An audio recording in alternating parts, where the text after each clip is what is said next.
오늘 말씀의 제목은 이렇게 시작하라라고 하는 말씀입니다. 말씀을 이렇게 제목을 정하고 보니까 아니 지금 4월인데 이렇게 시작하라고 하면 어떻게 되는 겁니까? 이렇게 얘기하시는 분도 계시는 것 같아요. 그렇죠. 벌써 좋은 때 4개월이나 다 가고 이제 5월이 가까웠는데 이제 이렇게 시작하라고 얘기를 하면 어떻게 되는 겁니까? 라고 얘기하실지 모르겠습니다. 저도 그래서 사실은 고민이 되었습니다. 근데 성경을 보면서 하나님이 제게 자꾸 주시는 마음과 또 우리 교우들에게 이렇게 꼭 전하라, 나누라 라고 얘기하시는 것이 있다면 시작하는 게 늦은 때도 없고요. 또 그래서 어쩌면 시작과 관련된 것들을 잘 배우면서 끝을 잘 준비하라고 하시는 말씀이라고 저는 믿었습니다. 특히 시작이라고 하는 것은 여러 가지 두 가지 이렇게 상반된 생각이 있는 것 같아요. 뭐냐 하면 시작이 낯설고 시작이 어려워서 함부로 시작을 못하는 경우가 있는 것 같습니다. 나이 든다는 게 아마 그런 의미인 것 같아요. 저도 이제 나이가 죄송합니다. 저보다 훨씬 나이가 많이 드신 분들이 많으신데 제가 감히 나이 이야기를 해서 그런데 나이가 든다고 하는 것이 다른 게 아니고 막 그런 말이 제 입에서 자꾸 막 이렇게 입에서 우물우물 거리는 것 같아요. 뭐냐 하면 이제 뭘 시작하냐. 버려놓은 일도 많은데 이제 뭐 그만하고 그냥 버려놓은 일 잘 다독거리고 마무리해야지. 이제 뭘 다시 시작하라고 그래. 이렇게 이야기하는 마음이 이렇게 있어요. 그래서 시작이 참 어렵습니다. 점점 그런 것 같아요. 옛날에는요, 책도 이렇게 딱 앉아가지고 책 보기 시작하면은 책이 눈에 싹싹 들어왔거든요. 근데 언제부터인가 이게 워밍업이 필요해요. 뭐 이렇게 자꾸 책상을 좀 정리해야 될 것 같고, 치워야 될 것 같고, 뭐 이렇게 저렇게 생각을 하다 보니까 시작이 만만치 않아요. 시작이 정말 만만치 않습니다. 그러다 보니까 내가 제대로 시작 준비하기 전까지 난 아무것도 안 할 거야. 이렇게 이야기하고, 왜냐하면 함부로 시작했다가 괜히 실패하면은 괜히 손가락질 당하고 그러니까 말도 못 꺼내고. 그러면서 시작이 점점 어려워지는 케이스들이 많이 있는 것 같아요. 그런가 하면 또 이런 경우도 있습니다. 시작이 뭐가 어려워? 그냥 하면 되지. 그냥 막 하는 겁니다. 그냥 잘 따져보지도 않고 착 보면은 그냥 함부로 막 하는 거예요.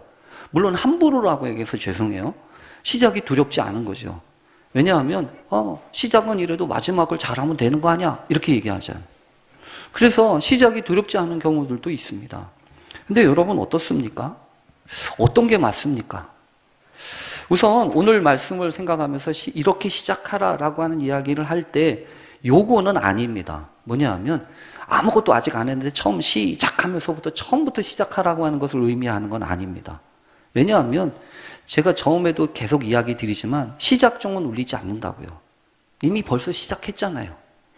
그러니까 우리는 뒤늦게 쫓아가다 보니까 이 시작은 그런 시작을 의미하는 게 아닙니다. 그런데 이런 시작은 꼭 말씀드리고 싶어요. 뭐냐 하면 무슨 의미 있는 일, 어떤 새로운 일, 어떤 중요한 일들을 하기 위해서는 그게 어느 때든지 간에 이전과는 다르게 하는 일들이 필요합니다. 그래야 되지 않겠어요? 매일같이 똑같은 일을 반복하면서 새로운 일을 결과로 얻기로 작정하는 건 그건 어리석은 일 아닙니까?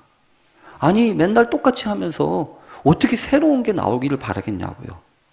만약에 새로운 것을 바란다면 새로운 것을 해야죠. 그렇지 않습니까? 새로운 일을 해야 그게 시간이 가든 뭐가 됐든 새로운 일이 나오는 거지. 마음만 급한다고 새로운 일이 나오는 건 아니잖아요. 그래서 하나님 성경에도 보면 여러분 그래서 이 성경에도 보면 하나님의 역사들을 보면 언제나 이렇게 잘해서 마지막까지 한치의 오차도 없이 틀림없이 막 가는 사람도 있는가 하면 우여곡절 끝에 꼬라박히기도 하고 실패하기도 하고 예수님 모른다고 부인하기도 하고 그리고 살인도 하고 뒤돌아쳐서 도망도 쳐보고 그리고 오죽했으면 머리가 잘려가지고 두 눈도 뽑히고 그리고 말도 안 듣고 그 물고기 뱃속에 들어가서 그러니까 인생의 마지막까지 이렇게 철장까지 이제 끝났어 더 이상 할 게 없어 라고 생각했던 그 순간에 세상에서는 너 끝났어 임마 이렇게 이야기하는 그 순간에 정신 바짝 차리고 그때부터 다시 마음을 추스리고 다시 시작을 하면서 새로운 역사를 이룬 사람들의 이야기가 그게 성경의 이야기 아니에요. 그래서 여러분 혹시 기억하십니까? 우리 교회 옛날 표 중에 하나가 다시 시작할 수 있어 좋은 교회라고. 다시 시작하는 거. 의인은 7번 넘어져도 8번 일어난다고요. 그렇지 않아요? 그런 의미에서 시작을 얘기하는 거예요. 근데 이게 참 어렵습니다. 왜냐하면 어떻게 시작해야 되냐는 거예요. 이미 저질러 놓은 일도 있고 이미 안 되고 뻔한 것들이 있는데 누가 먼저 시작할 것이고 어떻게 시작할 것이고 어디서 시작을 해야 되냐는 거예요. 그러니까 오늘날 우리 교회도 마찬가지고 우리 나라도 마찬가지고요. 뭔가 새로운 것을 꿈꾸고 새로운 것을 바라보지만 사실 새롭게 되기가 영 어려워요. 멀리 갈 것 없습니다. 우리 가정이 그렇지 않습니까? 아니, 우리들 자신이 그렇지 않습니까? 그래서 참 이거 하나님 앞에서 새로운 역사, 새로운 삶을 기대하고 꿈꾼다고 하는 게 참 어떻게 시작해야 되는지 고민하지 않을 수가 없습니다. 그런 점에서 보면 오늘 성경 본문은요, 우리에게 상당한 인사이트와 중요한 교훈을 줍니다. 여러분도 아시는 것처럼 우리가 4월부터 에스라서, 느헤미야서, 에스더서 보기로 했잖아요. 이미 에스라서는 다 봤어요. 물론 다 본 건 아니지만 정해진 시간이 있으니까 못 본 거죠. 근데 이제 오늘부터 느헤미야서를 보게 돼요. 느헤미야서. 그래서 느헤미야, 말도 좀 어렵죠. 느헤미야. 근데 느헤미야라고 하는 이름의 뜻은 위로라고 하는 뜻입니다. 에스라라고 하는 이름의 뜻은 도움이라고 하는 뜻이라고 한다면, 그리고 이 에스라나 느헤미야는 사실 우리 개역 성경에 이렇게 나눠져 있잖아요. 근데 이 히브리 성경에는 이게 한 책입니다. 에스라, 느헤미야가 이렇게 한 책이에요. 그러니까 같은 내용이라는 거죠. 같은 배경과 같은 주제가 담겨 있는 말씀이라는 겁니다. 아니나 다를까 그 내용을 보면 무너진 성전과 무너진 성벽을 재건하는 것과 관련된 이야기거든요.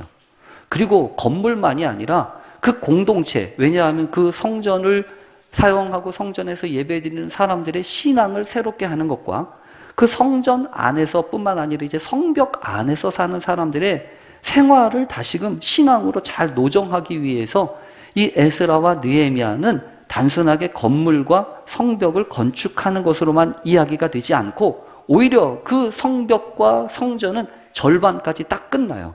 그 나머지 절반은 공동체와 신앙의 내용을 새롭게 하기 위한 것입니다. 그러니 여러분 오늘도 마찬가지 않겠어요? 성전이 됐든 성벽이 됐든 아니 이미 이 에스라서는 성전은 건축을 했어요. 다시 재건을 했다고요. 그런데 이제 남아있는 게 성벽입니다.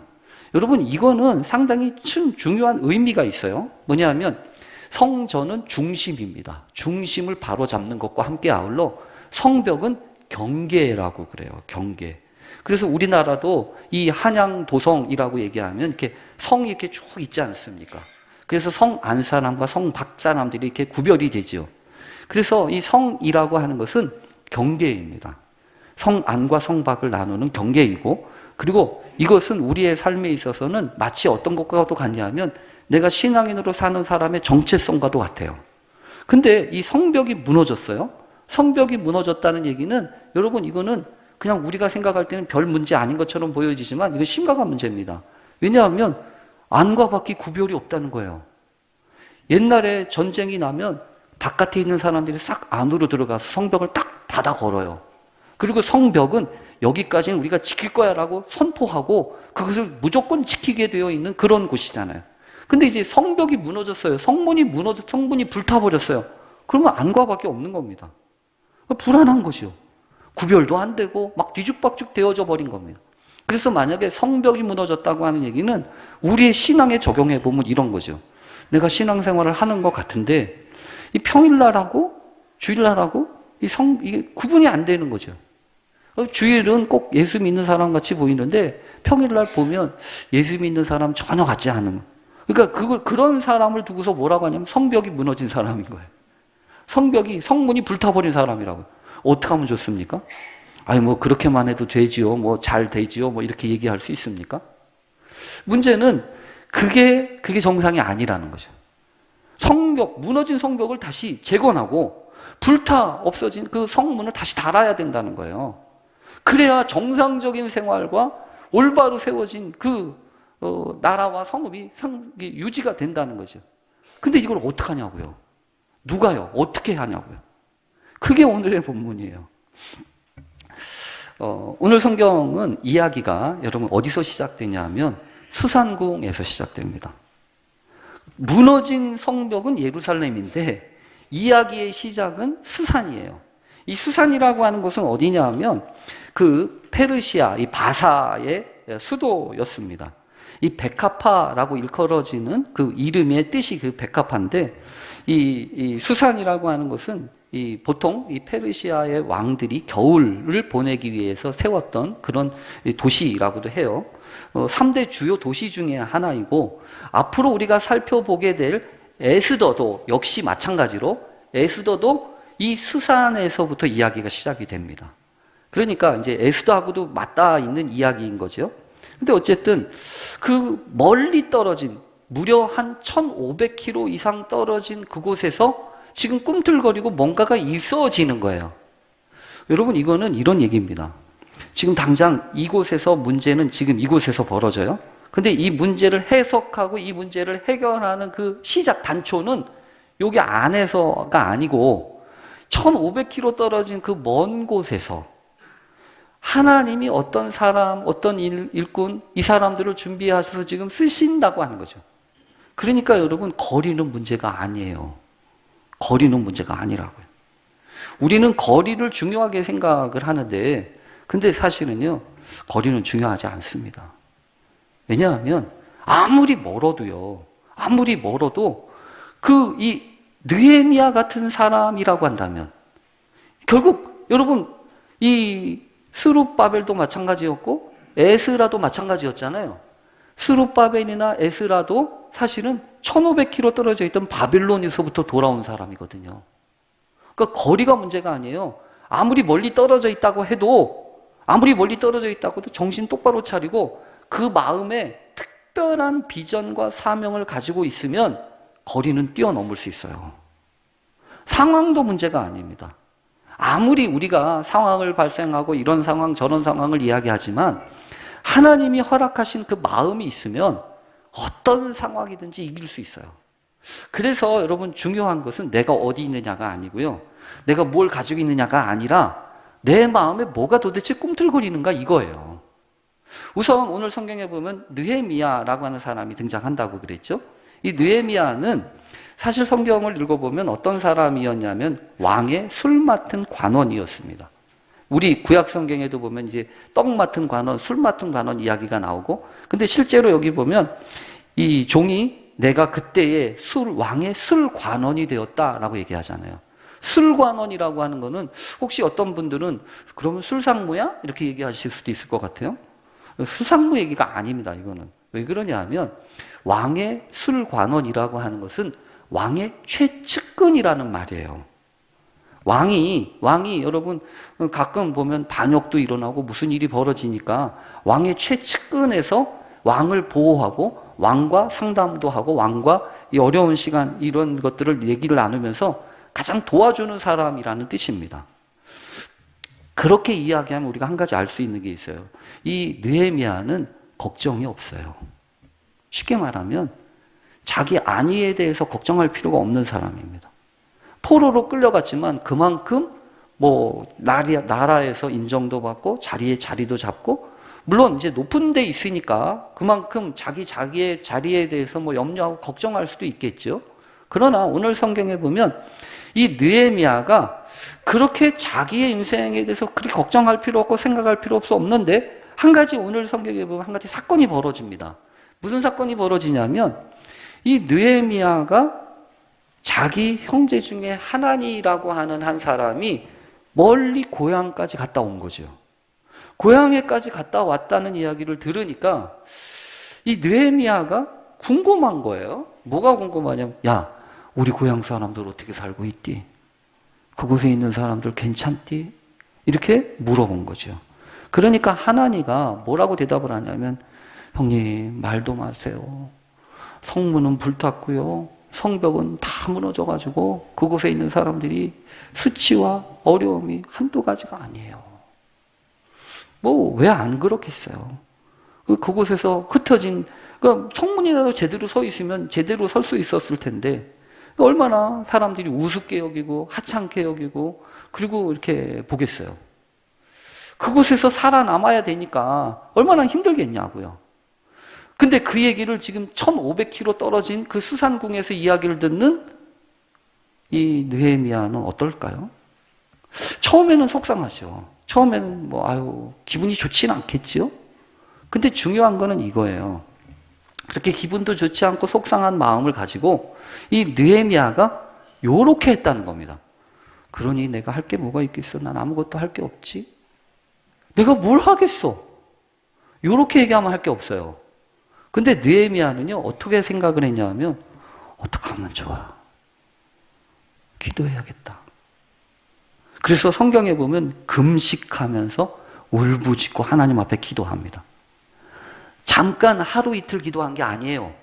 성경을 보면 어느 달부터 어느 달까지 최소한 4개월. 그러니까 한 100일 정도 되는 그 기간 동안을 계속해서 기도를 한 겁니다. 여러분, 근데 기도를 하면 하는데 이상한 기도가 되는 거예요.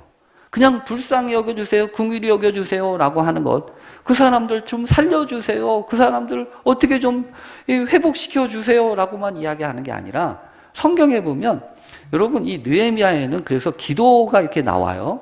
무려 9개의 기도가 나옵니다. 9개. 어떤 거에는 기도문이 이렇게 나오기도 하고, 특별히 1장에는 느헤미야가 했던 기도문이 쭉 나옵니다.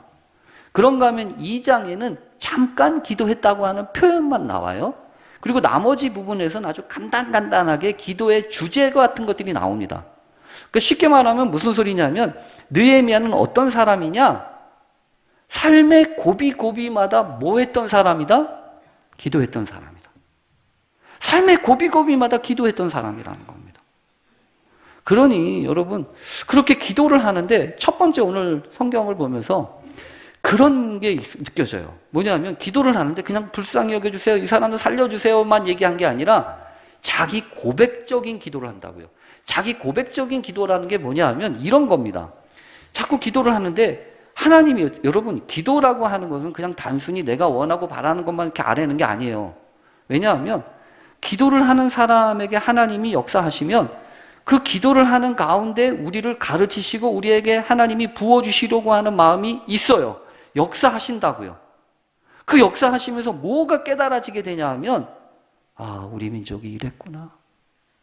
우리 민족이 이런 잘못을 했구나.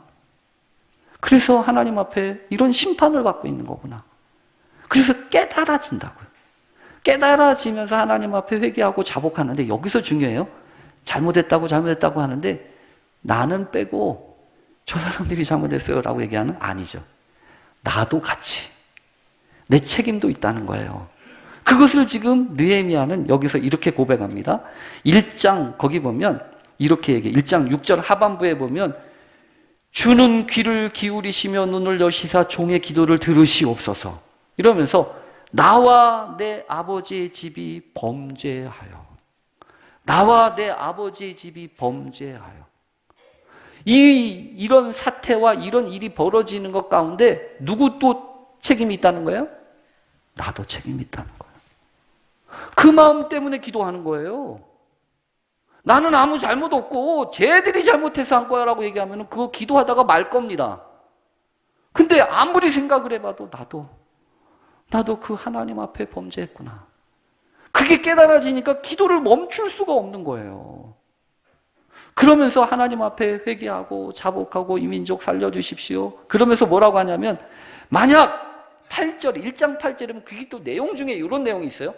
옛적에 주께서 주의 종 모세에게 명령하여 이르시되 만일 너희가 범죄하여 내가 너희를 여러 나라 가운데 흩을 것이요 만일 내게로 돌아와서 내 계명을 지켜 행하면 너희 쫓긴 자가 하늘 끝에 있을지라도 내가 거기서 그들을 모아 내 이름을 두려고 택한 곳에 돌아오게 하리라.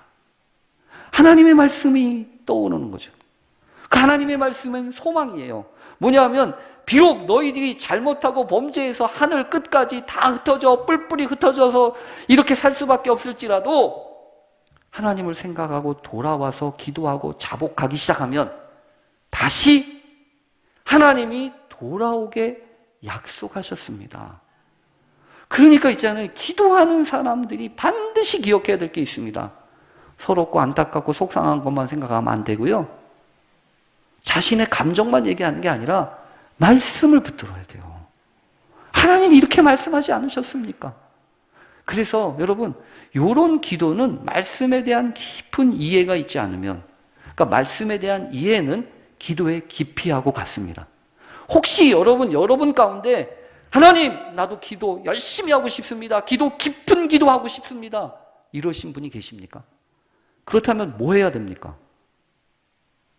말씀을 들어야 돼요. 하나님의 약속이 무엇인지를 깨달아야 된다고요. 그래야 기도가 되죠. 하나님의 말씀에 대한 깊은 이해가 있지 않으면 기도가 안 달라진다고요. 맨날 다오다오 이것만 한단 말이에요. 그러니까 하나님의 말씀을 깊이 깨닫는 결국 여러분 어디까지 갈까요? 하나님, 이 민족 살려주세요. 회복시켜주세요.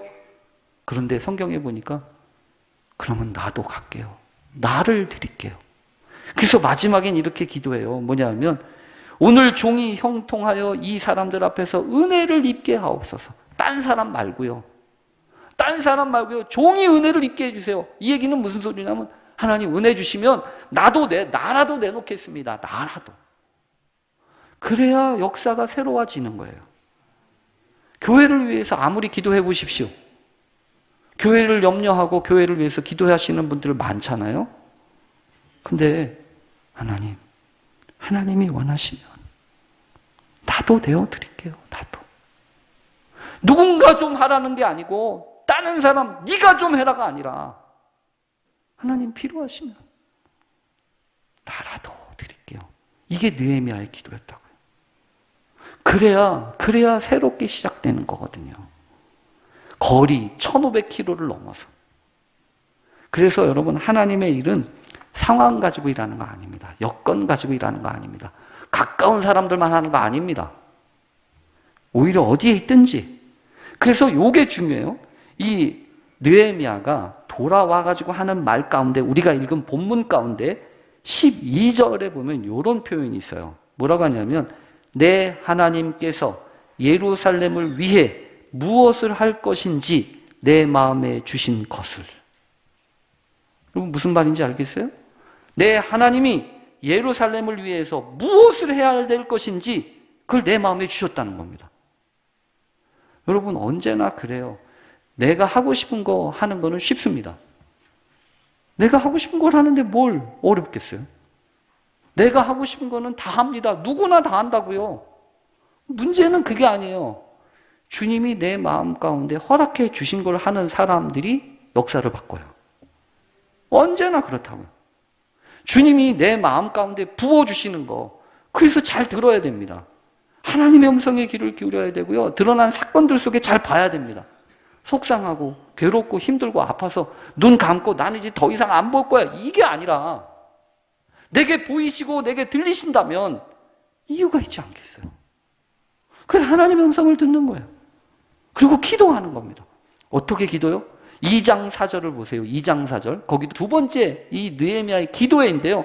여기는 뭐라고 기도했는지 안 나와요. 근데 이렇게 나와 있어요. 뭐라고 하냐면 왕이 내게 이르시되 그러면 내가 무엇을 원하느냐 하시기로 내가 곧 하늘의 하나님께 묵도하고. 하늘의 하나님께 묵도하고요. 아마 다 함께 묵도하시겠습니다 할 때 쓰는 말이 여기서 나왔는지는 모르겠어요. 그런데 묵도라고 하는 말은 여러분 어떤 겁니까? 그냥 잠깐 주여, 잠깐 하나님을 향하여 바라보는 거 아니에요? 근데 여러분, 그러니까 기도는요, 기냐 작으냐 이거 중요하지 않습니다. 뭐 구구절절 잘 얘기하나 말로 하나 이거 아니에요. 마음이에요.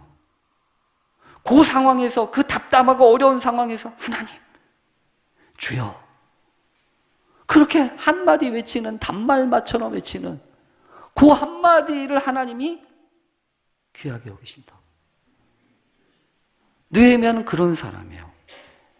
답답하고 어려울 때 주여, 부모님이나 엄마야 아빠야가 아니라 주여, 하나님 앞에 기도하는 사람이라고요. 그러나 여러분, 여기 성경에 보면 이 느헤미야가 우리에게 가르쳐준 또 하나가 있어요. 뭐냐면 그냥 기도하느라고 시간을 다 보내지 않았다는 겁니다. 그게 무슨 말이냐면, 기도를 하면서 하나님이 자꾸만 마음속에 불러일으키시는 생각들이 있고, 그 불러일으키시는 생각을 따라 이걸 어떻게 해야 될지 일머리라고 그러죠. 그런 것들이 자꾸 떠오르는 겁니다. 그런 걸 뭐라고 하냐면 준비라고 그래요. 느헤미야는 그래서 돌아가라, 너 돌아가야 되겠다라고 얘기하는 것과 동시에 준비합니다. 1500km 떨어졌다고 그랬어요. 1500km 떨어졌고 가보지도 않았다고요. 아직. 이 사람이 무슨 성벽을 건축해 봤겠습니까? 아니에요. 아무것도 안 해봐요. 그러니까 하나님의 일, 주님의 일은요, 해본 사람 경험이 중요하지 않습니다. 능력이 중요한 게 아니에요. 그 당시 하나님이 주시는 그 부르심과 인도하심에 따라 어떻게 순종하고 나아가느냐, 이게 더 훨씬 중요해요. 그러면서 준비하잖아요. 그러면서 결국 여기부터 돌아가려면 얼마나 걸리고, 이 성벽이 도대체 얼마나 길이가 되고, 그리고 그 무너진 성벽을 건축하려면 뭐가 필요하지? 이걸 안다고요. 미리 준비합니다. 그래서 왕이 뭐가 필요하냐? 이렇게 물어봤을 때, 잠깐만요, 좀 알아보고 다시 말씀드릴게요가 아니고, 뭐가 필요한데, 얼마나 걸리는데, 이렇게 이야기할 때, 짜자작, 자기가 알고 있고 준비한 것들 이렇게 얘기하잖아요. 그러니 여러분, 준비는 정말 필요해요. 하나님이 허락하신 일을 감당하는 사람들에게 그래서 대충 하는 거 아니에요. 근데 그 준비는 어떻게 하는 겁니까? 남들 보라고 하는 겁니까? 아니요. 남들 몰래 하는 게 준비예요. 그래서 오늘 성경 본문도 그러잖아요. 돌아와가지고 이 느헤미야가 어떻게 합니까? 돌아오자마자 성경에 보면 이랬어요. 사흘 동안 아무것도 안 한 겁니다.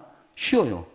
1500km를 왔으니 얼마나 힘들겠습니까? 쉬었다가 이제 남들 보고 하는 게 아니라 그 밤에 나돌아다니면서 지금 뭐 하는 거예요? 성문이 어떻게 돼 있는지, 성벽이 얼마나 무너졌는지를 직접 가서 살피고 있는 거예요. 여러분, 때때로 이렇습니다. 중요해요. 내가 해야 될 몫이 있어요. 그런가 하면 내가 할 몫이 아니라 다른 사람과 함께 할 몫이 있는 거예요. 근데 이 느헤미야는 정말 대단한 인사이트를 주는 것은요, 네가 할 거 남한테 시키지 마. 자꾸 저한테 그러셔요. 왜 네가 해야 될 걸 자꾸 다른 사람한테 시키냐? 가끔 그런 분들, 저도 그럴 때가, 내가 이것까지 해야 되나? 그러나 여러분, 성경을 보세요. 느헤미야는요, 그런 말 안 해요. 자기가 한다고요. 자기가 해야 될 일을 남한테 안 시켜요. 그 밤에 그 어둠컴컴한 그 길을 가고 노새조차 못 가는 그 길을 찾아다니면서 발로 밟고 그 길을 보는 거예요. 왜 그런 거죠? 현장을 알려고. 현실을 알려고. 현실을 떠나서는 시작을 못하니까 그렇다고요. 이 느헤미야는 그런 점에서 얼마나 큰 도전인지 모릅니다. 거기서 끝나나요? 아니요. 다 준비하고 사람들을 모아서 사람들에게 동기를 부여합니다. 사람들에게 우리가 보는 바와 같이 이 성전과 이 성문이 불타서 얼마나 힘드냐. 그러나 성경에 보면 이렇게 얘기합니다. 이 성문이 불탔으니 자, 예루살렘 성을 건축하여 다시는 수치를 당하지 말자. 다시는 수치를 당하지 말자 이거예요. 저는 이런 분들이 필요해요. 요즘 교회에 대해 손가락질하고 네가 그러고도 교회 다니는 사람이냐라고 하는 사람들 많잖아요. 근데 언제까지 그런 소리 들어야 돼요? 언제까지 그런 소리 들으면서 나 교회 다닌다고 얘기도 못하고 그냥 숨어서 믿는 사람처럼 그렇게 다닐 거냐고요. 오늘 우리 시대가 꼭 이 시대 아니에요? 정말 하나님 앞에 바로 서서 다시는 이런 수치를 닫지 않기 위하여 일어나자라고 얘기하면서 마음을 결심하고 생각하는 것이 필요하다고요. 오늘 성경에 보면 그런 사람들이 있는가 하면 산발락과 도비아라는 사람이 있어요. 우리도 좀 같이 하자 이렇게 얘기하는 것이 아니라 이 사람들은요, 니들이 해봐야 뭘 대단하게 하냐, 비웃는다고요. 여러분 항상 무슨 일을 하려고 하면 쑥은덕거리고 비꼬고 안에 꽂게 생각하는 사람들 있어요. 그렇잖아요? 그런데 그런 사람들이 있다고 일을 그만두나요? 포기하나요? 아니요. 이건 나중에 얘기할게요. 중요한 거는 요거예요. 어떤 일을 할 때나 여러분 이런 마음은 내려놓았으면 좋겠어요. 또 나야? 왜 이거 다 하기 싫은데 이런 억울한 일을 내가 왜 이런 일을 해야 되는 거냐? 의무처럼. 그러나 여러분 오늘 성경을 보면서 제 마음 가운데 이런 생각이 들었어요. 이건 억지로 하라는 의무가 아니고 다른 사람은 못하는데 너니까 하는 거야. 요런 얘기더라고요. 다른 사람은 하고 싶어도 못해. 걔네는 의무도 없고 권리도 없어. 너니까 하는 거야. 너니까. 이거는 뭐라 그러죠? 특권이에요. 주님의 일은 의무로 하는 거 아닙니다. 특권이에요. 내게 해주신 특권. 나만이 할 수 있는 내 특권. 그거를 기쁘게 감당하는 게 믿음의 역사예요. 우리 교회 그런 일들이 많아지기를 간절히 바랍니다. 하나님의 역사. 다시는 수치를 당하지 말라라고 이야기하시면서 이끌어가시는 주님의 부르심과 음성을 듣고 그 하나님 앞에 담대히 나아가 귀한 사명들 감당하는 우리 모두 되실 수 있기를 간절히 축원합니다. 우리 기도하겠습니다. 하나님, 성문이 무너지고 성문이 불타고 성벽이 무너진 것처럼 도대체 앞뒤 가리지도 못하고 손가락질 당하고 부끄러운 채 하나님 있음을 우리를 불쌍히 여겨 주시옵소서. 교회들을 지켜주시고 신앙인들 바로 세워주셔서 믿음으로 하나님의 뜻 감당하며 당당하게 하나님의 뜻을 이루어가는 믿음의 증인들이 다 되게 하옵소서. 예수님의 이름으로 기도합니다. 아멘.